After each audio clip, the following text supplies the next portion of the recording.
32절에서 38절입니다.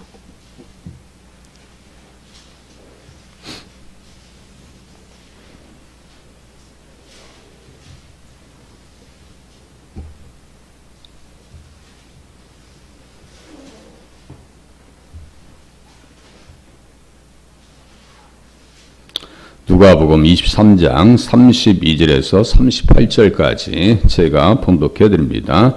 또 다른 두 행악자도 사형을 받게 되어 예수와 함께 끌려가니라. 해골이라 하는 곳에 이르러 거기서 예수를 십자가에 못 박고 두 행악자도 그렇게 하니 하나는 우편에 하나는 좌편에 있더라. 이에 예수께서 이르시되 아버지 저들을 사하여 주옵소서 자기들이 하는 것을 알지 못함이니이다 하시더라.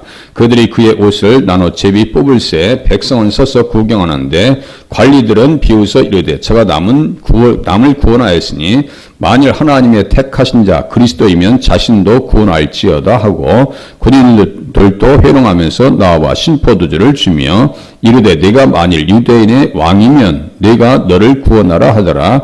그의 위에 있는 이는 유대인의 왕이라 쓴패가 있더라. 아멘.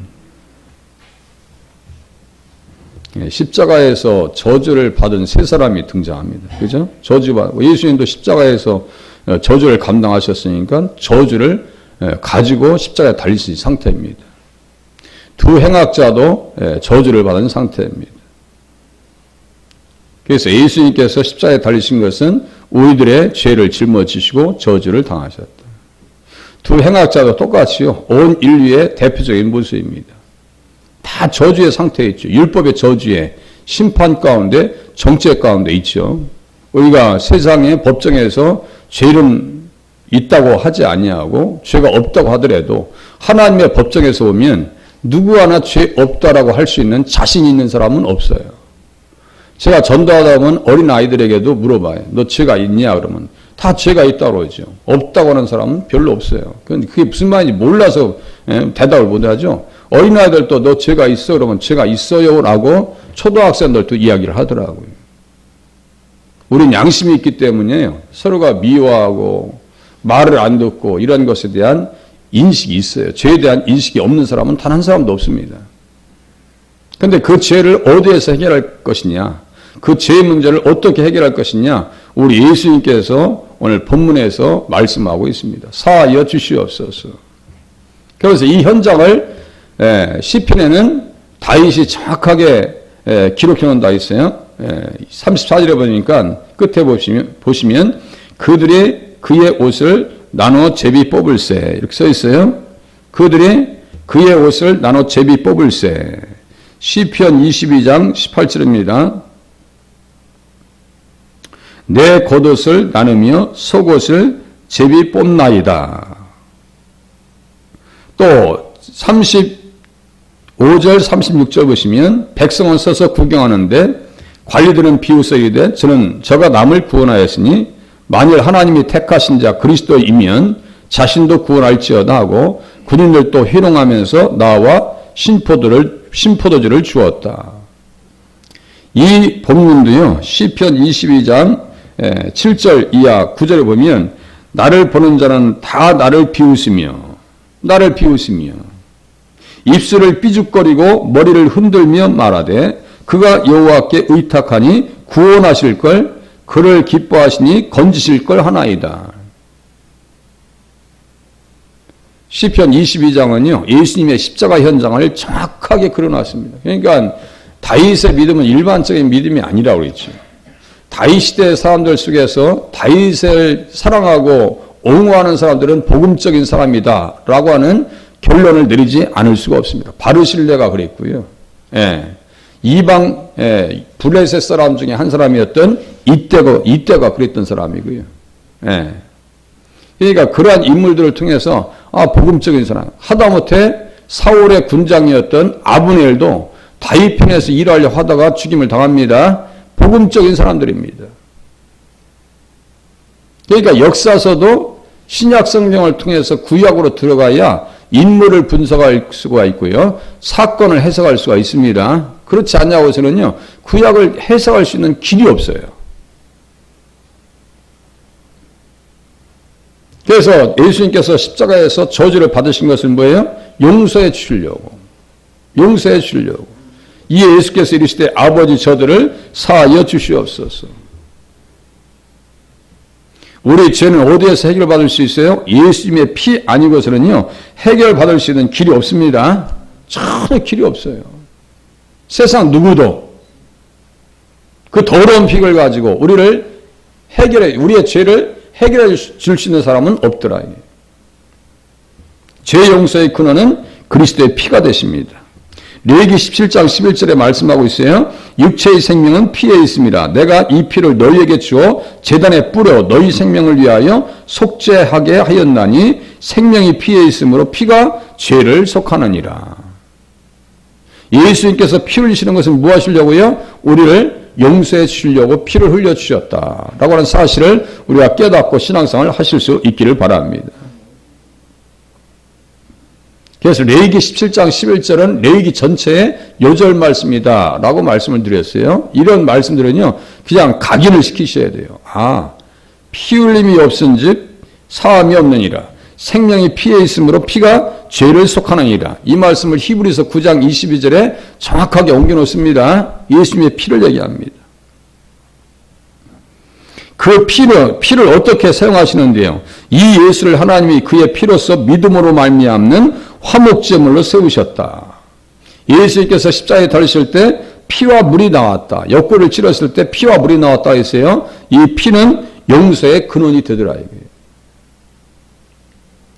우리는 예수님의 피 흘심에 대해서 감사하고 또 피 흘심으로 말미암아 죄에서 자유하게 되었다는 사실을 깨달아서 신앙생활을 하셔야 됩니다. 예수님께서 이 땅에 오신 목적도 뭐예요? 죄 때문에 오신 거예요. 죄를 해결하시려고. 아들을 낳으니 이름을 예수라 하라. 이는 그가 자기 백성을 그들의 죄에서 구원할 자이십니다. 죄 문제를 해결하시려고 이 땅에 오셨어요. 예수님은 죄를 해결해 주실 수 있는, 용서해 줄 수 있는 권세가 있으신 분입니다. 죄가 어느 정도 심각한 문제였냐면요. 예수님께서 하늘의 보좌를 버리시고 이 땅에 오셔야 할 정도로 심각한 문제였습니다. 사람이 해결할 수 없기 때문에 하늘 보좌를 버리시고 이 땅에 오셔야 할 정도로의 심각한 문제가 죄의 문제입니다. 또 죄는 모든 사람을 죽음에 이르게 할 정도로 강력한 영향력을 행사합니다. 죄의 싹스 사망이라고 그랬죠. 우리가 늘 죽으면서도요. 그것에 대한 영향력에서 자유할 수 있는 길이 있는데도 불구하고 그대로 끌려가는 도살장으로 끌려가는 짐승과 다르지 않아요. 우리 인생들이에요. 분명히 해결할 수 있는 길이 있거든요. 죽음을 해결할 수 있는 길도 있어요. 우리 예수님을 믿으면 죽음도 해결할 수 있다. 그 싹스에서 그 불행에서 해결해 주려고 예수님께서 이 땅에 오셨다라고 하는 사실입니다. 또 세례 요한도 얘기합니다. 예수께서 자기에게 나오심을 보고 이르되 보라 세상 죄를 지고 가는 하나님의 어린 양이로다. 자, 예수님께서 죄의 문제를 다 해결해 주시려고 십자가에 달리셨어요. 그러면 반대로 예수님을 믿지 않으면 죄의 문제가 해결되지 않습니다. 그래서 믿지 않는 것이 죄라고요. 그래서 믿지 않는 것이 죄라고요. 신앙생활 하면서 절대로 신앙생활을 포기하는 일은 있지 않으실 수 있기를 바랍니다. 최근에 어떤 분에게 전화를 받았어요. 이제 교회를 그만 다니려고요. 그러더라고요. 그래서 너무너무 마음이 아픈 거예요. 제가 이 말씀 자주 드리죠. 죄가 뭐예요? 가장 상위의 죄는요. 예수 믿지 않는 겁니다. 십계명을 범하는 것, 이 불법도 죄인데요. 가장 상위의 피라미드식으로 보면 상위의 개념 중에 하나가요. 예수 믿지 않는 것이 죄입니다. 그것처럼 큰 죄가 없어요. 왜요? 예수님께서 죄 용서를 하셨고 죄를 해결해 주시기 위해서 십자가에 달리셨고 해결해 놓으셨잖아요. 그러면 예수 믿으면 문제는 다 해결되는 거예요. 예수 믿고 구원받는 거예요. 그러면 반대로 예수 믿지 않으면 구원받지 못하고 지옥 가니까 그게 죄라고요. 그것처럼 무서운 죄가 없어요. 눈으로 한번 확인해 보시겠습니다. 요한복음 8장 24절 보세요. 요한복음 8장 24절.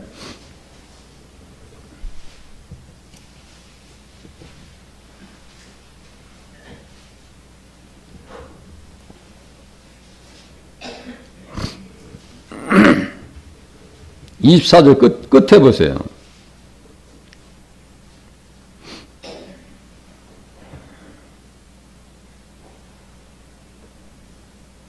너희가 만일 내가 그인 줄 믿지 아니하면 너희 죄 가운데서 죽으리라. 믿지 아니하면 죄 가운데서 죽는다고 써있죠? 믿지 아니하면 죄 가운데서 죽어요. 아예 16장 9절 보세요. 16장 9절. 이거 암송 구절입니다. 저는 신앙생활 하면서요. 한 3년, 4년 뒤에 깨달았고요.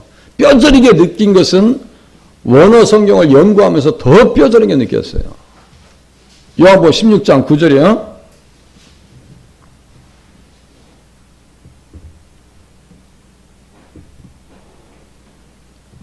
죄에 대하여라 함은 그들이 나를 믿지 아니함이요. 써있죠?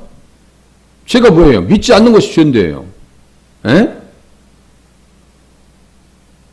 죄를 짓는 자는 또 어디에 속해요? 마귀에게 속한다고 요한일서 3장 8절에 써있어요. 거기에다가 요한일서 3장 8절 써놓으면 정확합니다. 계시록 21장 8절에는 믿지 않는 자들은 지옥 간다고 써있어요. 그러니까 예수님께서 십자가에서 죄를 다 해결해 놓으셨는데 왜 안 믿냐고요. 예? 우리는 믿었어요. 천만다행입니다. 이것처럼 큰 은혜가 없어요. 예, 세상에서요 살면서 믿음의 선물 받은 것처럼 큰 선물이 없어요. 천국을 보장해 주셨잖아요. 예? 다른 이로서는 구원을 받을 수 없나니 천하 사람 중에 구원을 받을 만한 다른 이름을 우리에게 주신 일이 없음이라 하였더라. 예수 믿지 않는 것은요 엄청난 죄악입니다. 큰 죄악입니다. 그래서 우리가 전도하면서 예수 믿으세요 라고 얘기하는 거예요. 예수 믿으세요. 교회 안에서는 어떻게 해야 돼요? 예수 잘 믿으세요. 이거밖에 할 얘기가 없더라니까요. 아니 성경책 펴놓고요 할 수 있는 얘기는요 예수 잘 믿읍시다. 다양한 방법으로 제가 말씀드린 것 외에는 다른 방법이 없어요. 설교 시간에 예수님 빼놓은 적이 있어요? 제가 가끔 지적하죠. 어떤 설교에서는 아예 예수라는 단어도 안 나와요. 그럼 얼마나 속상한 얘기예요. 네? 항상 예수님이 중심입니다. 삶의 중심도 예수님이고요. 설교의 중심도 예수님이고 사역의 중심도 예수님인 줄로 깨달으시길 바랍니다. 밖에 사람 만나면 예수 믿으세요. 그거밖에요. 우리가 줄 수 있는 가장 큰 것을 주는 거예요.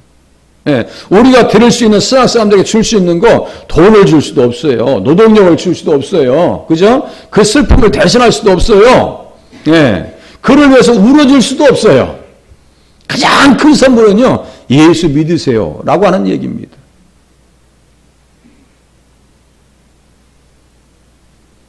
제가 아르바이트하고 일을 할 때요 순복음교회 다녔던 권사님이세요. 지금 내 기억해 보면요 전도하시는 분이에요. 오셔서 안타깝게 생각하면서 전도하시는 거예요. 그렇게 손잡고 기도해 주시고 지금도 잊지를 안 해요.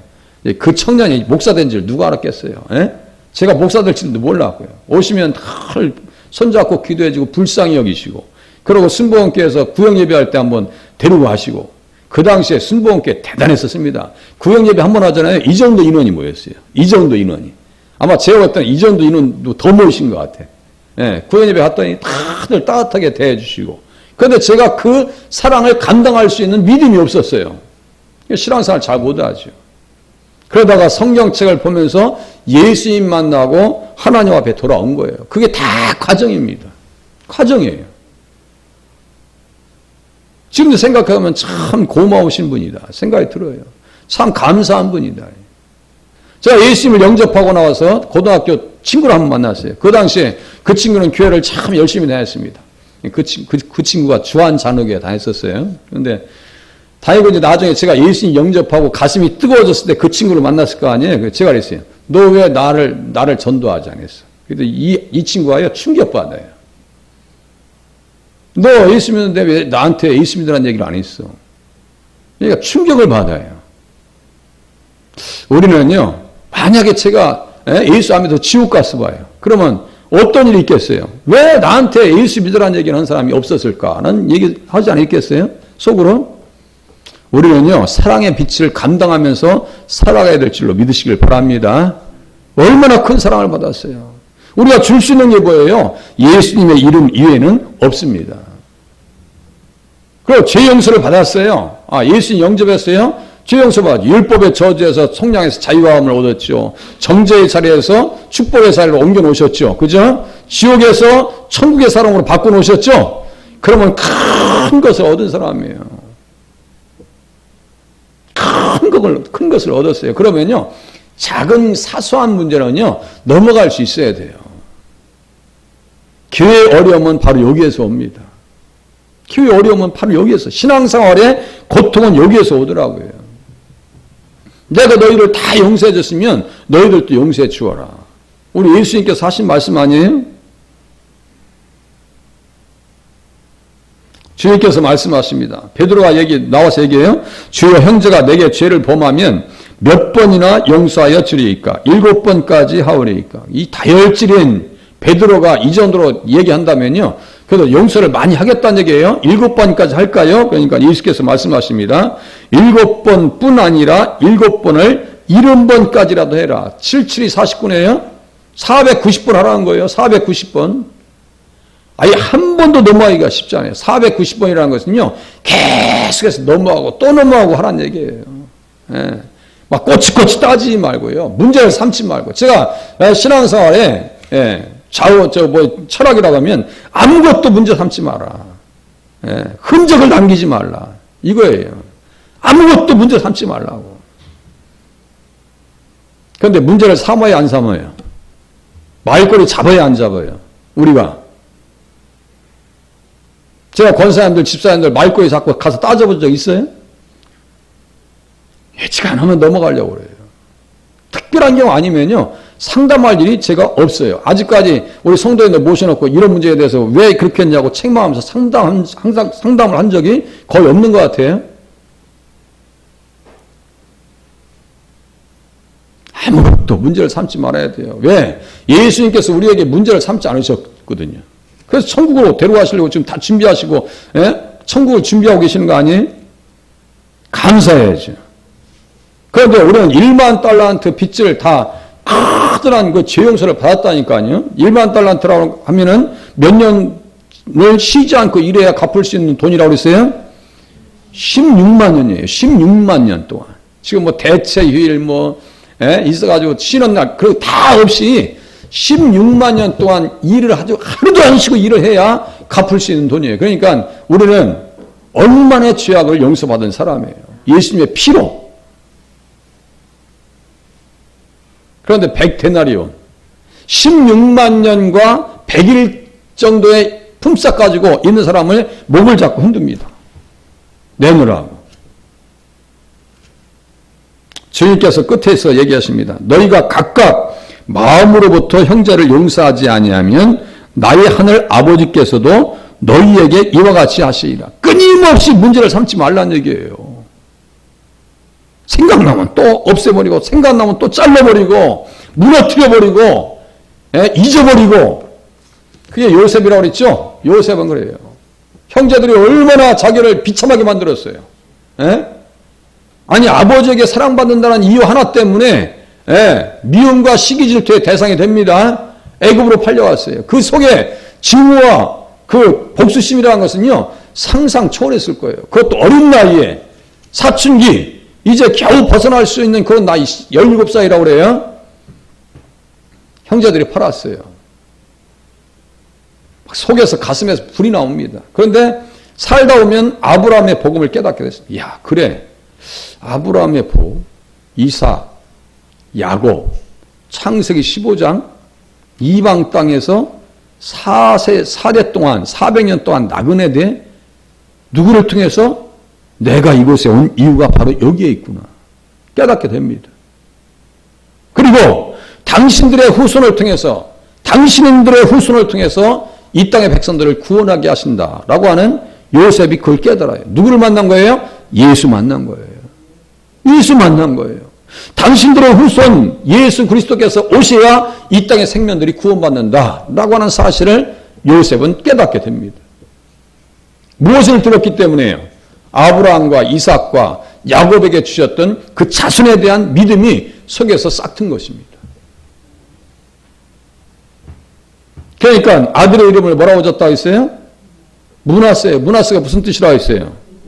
잊어버리는 거예요. 므낫세는요, 그 나사, 잊어버리다. 나사예요. 나사라고 하는 히브리어 나와요. 그래서 제가 우스갯소리로 잊지 않게 하기 위해서 나사를 하나 다 빼야 된다고요. 미움의 나사, 증오의 나사, 예. 오해의 나사, 나사를 다 빼버려야 돼요. 그거 안 빼니까 교회가 힘들고 인간관계가 힘들어서 결국은 어떻게 되느냐? 꺾어지더라 이거예요. 그것처럼 참사가 없어요. 아니 사고 나는 것은요. 그건 작은 거예요. 그냥 물적 피해를 보상해주고 보험 팀이 와서 해결해주면 끝난다니까요. 그런데 이게 영적 참사가 일어나잖아요. 그게 뭐예요? 교회 떠나는 겁니다. 신앙생활을 포기하는 겁니다. 저는 김 목사가 싫어서 가는 거에 대해서는 말 못하겠어요. 그런데 여기 오셔서 무덤이 되면요. 제가 어떻게 감당하겠어요? 예? 어떤 분이 신앙생활 이제 못하겠습니다. 안 하려고요. 그래. 저를 당황하게 만들어요.